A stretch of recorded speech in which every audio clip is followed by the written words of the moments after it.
জামাই ষষ্ঠীর সকালে টিউশনির একটা ব্যাচ পড়িয়ে স্নান করতে গেল মৈনাক। এরপর বেরোতে হবে শ্বশুরবাড়ির উদ্দেশ্যে। বছরেই একবারই শ্বশুরবাড়িতে যায় মৈনাক, তবে গিয়েও যে বিশাল সম্মান পায় ব্যাপারটা তেমন নয়। উল্টে হীনমন্যতায় ভুগতে হয় তাকে। শুধু ওকেই নয়, ওর বউ পর্ণাকেও যে তুচ্ছ-তাচ্ছিল্য করা হয়। মৈনাকের একটা ভালো চাকরি নেই, একটা বড় বাড়ি নেই, আর সর্বোপরি পর্ণাকে তার স্বামী তার দুই দিদির বড়দের মতো শাড়ির গয়না কিনে দিতে পারে না। সেই জন্য তো বটেই। পর্ণা এ নিয়ে কখনো অভিযোগ করেনি, এমনকি দিদিদের বলা কথাগুলো মৈনাককে বলেও নি, মৈনাক মনে কষ্ট পাবে বলে। কিন্তু মৈনাক সব বোঝে।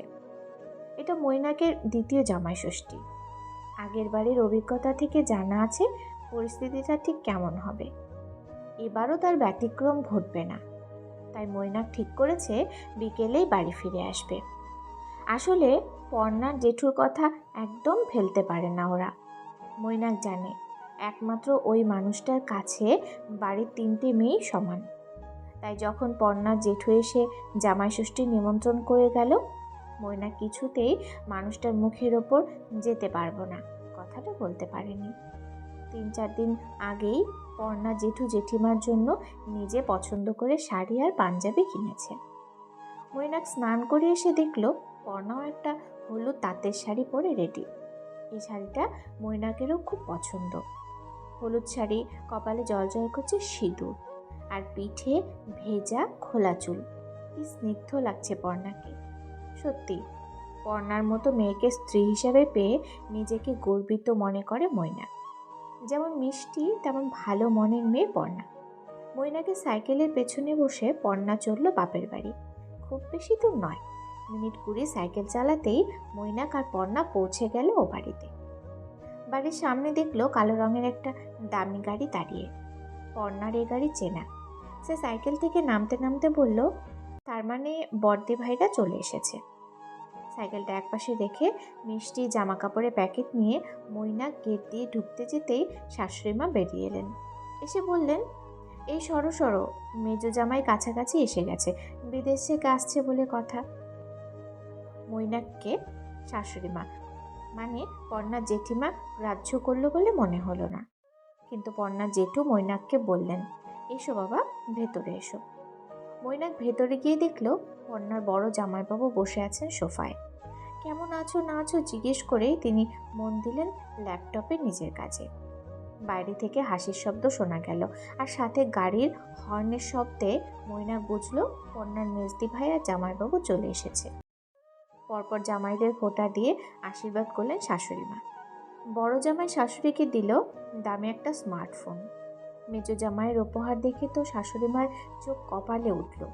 একেবারে চকচকে হীরের আংটি। মেজো মেয়ে বলল, মা, তোমার হীরের আংটির খুব শখ ছিল না? তোমার জামাই সবচেয়ে নামজাদা হীরে গয়নার দোকান থেকে এটা বানিয়েছে তোমার জন্য। এত কিছুর ভিড়ে একপাশে পড়ে রইল মৈনাকের আনা তাঁতের শাড়িটা। খাওয়া দাওয়ার পর গল্প জমলো 3 বোনের।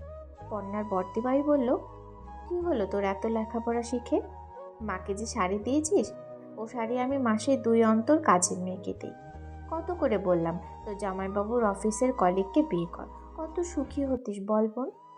তুই আমাদের ছোট বোন, তুই এইভাবে থাকিস, আমাদের লজ্জা লাগে না বল? পর্ণার মেজদিভাই বলল, দেখ, আমার আর দিদিভাইয়ের বরের মাঝখানে তোর ওই কালো বরকে কত বেমানান লাগছে। আমি তো তোর মতো এত লেখাপড়াও শিখিনি, কিন্তু দেখ কত সুন্দর বর ঘর পেয়েছি। পর্ণা কিছু বলল না, চুপ করে রইল। কিছুক্ষণ পর 2 জামাই মদের গ্লাস হাতে বসলো আয়েশ করে। নেশা না করা মৈনাক বলল, পর্ণা, আমি বাড়ি যাব। পর্ণার দিদিরা বলল, একদিন না পড়ালে কি তোমার ছাত্রছাত্রীরা সব ফেল করে যাবে? পর্ণা বলল, না দিদি, আমরা আসি রে, ওর সামনে একটা চাকরির পরীক্ষা আছে। পর্ণা জেঠিমা বলল, সারা জীবন ধরে জামাই চাকরির পরীক্ষা দিয়ে যাবে নাকি? ঘর জুড়ে হাসি রোল উঠল। পর্ণা মৈনাকে সাইকেলে উঠে বাড়ির পথে চলল। বাপ মাহারা পর্ণা জেঠু জেঠিমার কাছেই মানুষ। পর্ণা জেঠু সমান গুরুত্ব 3 মেয়েকে দিলেও পর্ণা জেঠিমা জায়ের মেয়েকে তো সমান গুরুত্ব দিতে নারাজ। পর্ণা লেখাপড়াতে ভালো হওয়ায় জেঠু ওকে অনেক দূর পড়িয়েছেন। আর পর্ণার দুই দিদিকে ও জেঠিমা খুঁজে খুঁজে সুন্দর চাকরিওয়ালা পাত্রের হাতে তুলে দিয়েছেন। পর্ণার জন্য ওর জেঠু ভালো পাত্রের সন্ধান করতে শুরু করেছিল, কিন্তু পর্ণা জানিয়েছিল তার উচ্চশিক্ষিত বেকার শ্যামবর্ণ প্রেমিকের কথা। জেঠু মেয়ের ভবিষ্যৎ নিয়ে ভাবলেও জেঠিমা বিয়েতে মত দিয়েছে, খরচ কম হওয়ার কথা ভেবে। আসলে পর্ণা জেঠু জেঠিমাকে বাবা মায়ের চোখে দেখলেও ও জেঠিমা শুধু নিজের মেয়েদের জন্যই ভেবে এসেছেন। তাই ও জেঠিমার কাছে পর্ণার দুই দিদি স্বামীর মাঝে পর্ণার টিউশনি পড়ানো গরিব পর ভীষণ বেমানান। চোখের জল আড়াল করে সেদিন বাড়ি ফিরেই পড়তে বসলো পর্ণা। ওদেরকে প্রতিষ্ঠিত হতেই হবে, পদে পদে এই অপমানিত হওয়া থেকে বাঁচতে। কিন্তু বছর ঘুরতে না ঘুরতেই সব কিছু বদলে গেল। মারা গেলেন পর্ণার জেঠু। কান্নায় ভেঙে পড়ল পর্ণা। আর তখন থেকেই প্রায় পর্ণার বাপের বাড়ি যাওয়া বন্ধ হলো। তখনও চাকরির চেষ্টা করে যাওয়া মৈনাক আর নিমন্ত্রণ পেল না জামাই ষষ্ঠীতে। পর্ণা জেঠিমা নিজের দুই জামাইকে ফোঁটা দিতে না পারলেও ডেকে খাওয়ালেন যত্ন করে। আর মৈনাকের জায়গা হলো না সেখানে। পর্ণা কান্নাকাটি করলে মৈনাক বলল, আমরা তো ভালো আছি পর্ণা, নাইবা গেলাম জামাই ষষ্ঠীতে। সেদিন মৈনাক বাজার থেকে একটা ভালো মাছ আর মাংস এনে বলল, আজ আমরা দুজন একসাথে খাবো মজা করে। মৈনাক চেষ্টা করেছিল পর্ণার দুঃখটা লাঘব করতে। কয়েক মাস পর সেবার পর্ণা আর মৈনাকের দুজনের একটা চাকরির পরীক্ষা ছিল। ফিরে শুনলো ওদের জেঠিমা খুব অসুস্থ। ছুটে গেল সেখানে দুজনে। শুনলো বাথরুমে পড়ে গিয়ে অজ্ঞান হয়ে গেছে তিনি। হাসপাতালে ভর্তি করার পর ডাক্তারবাবু বললেন একটা সাইড প্যারালাইজড হয়ে গেছে পুরো। পর্ণা দিদিদের ফোন করলো।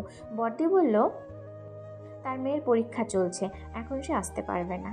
আর মেজদি তো কোনোভাবেই আসতে পারবে না, ওর বরের এখন একটা বড় প্রমোশন পাওয়ার ব্যাপার। তবে ওরা বলেছে তুই দেখ মাকে, আমরা টাকা পাঠিয়ে দেব। হাসপাতাল থেকে ছুটির দিন এগিয়ে এলো, কিন্তু পর্ণার দুই দিদি তাও এলো না। তাই পর্ণা তার জেঠিমাকে নিয়ে গিয়ে তুলল নিজেদের দু কামরার টালির ঘরে। বাপ মাহারা মৈনাক পর্ণার জেঠিমায়ের সমস্ত চিকিৎসার দায়িত্ব দিল, প্রতিদিন ফিজিওথেরাপির ব্যবস্থাও করল। এরপর কেটে গেছে 2 বছর। ঘুরে ফিরে আজ জামাই ষষ্ঠী। পর্ণা আর মৈনাক দুজনেই ভালো চাকরি করে, ওদের নতুন বাড়ি তৈরির কাজও চলছে। এদিকে পর্ণা এখন অন্তঃসত্ত্বা, মা হবে। পর্ণার দুই দিদি অসুস্থ, মায়ের দায়িত্ব নেওয়ার ভয়ে তারা আর খুব একটা আসে না। পর্ণার মেজ জামাইবাবু একবার ওদের বাড়ি বিক্রির প্রস্তাব তুলেছিল ফোনে। পর্ণা জেঠিমা বলে দিয়েছে আমি বেঁচে থাকতে ও বাড়ি বিক্রি হবে না। পর্ণা জেঠিমা এখন অনেকটা ভালো আছেন। তিনি পর্ণাকে ডেকে বলেন, এবার আমি জামাই ষষ্ঠী করব। পর্ণা বলল, তাহলে দিদিদের ফোন করে আসতে বলি। জেঠিমার কথা শুনে অবাক হয়ে গেল পর্ণা। জেঠিমা বললেন, যে মেয়ে জামাই অসুস্থ মায়ের খোঁজ রাখে না তাদের নয়। আমি আমার দায়িত্বশীল ছেলে শুধুমাত্র মৈনাকে জামাই ষষ্ঠী করবো এবার। জামাই ষষ্ঠীর থালা সাজিয়ে দিল পর্ণা। প্রাণ ভরে আশীর্বাদ করলেন পর্ণার জেঠিমা জামাইকে। দুপুরে ষষ্ঠীর পর সব জামাইরা যখন নিশ্চিন্তে ঘুমাচ্ছে, মৈনাক তখন হাঁটতে না পারা শাশুড়ি মাকে কোলে তুলে গাড়িতে তুলল চেক আপ করাতে নিয়ে যাওয়ার জন্য। চোখ ভরা জল নিয়ে শাশুড়ি মা বিড়বিড় করে বললেন, কে আপন কে পর বিপদেই বোঝা যায়। খুব ভুল করেছি আমি, এই বুড়িমাকে ক্ষমা করে দিও বাবা।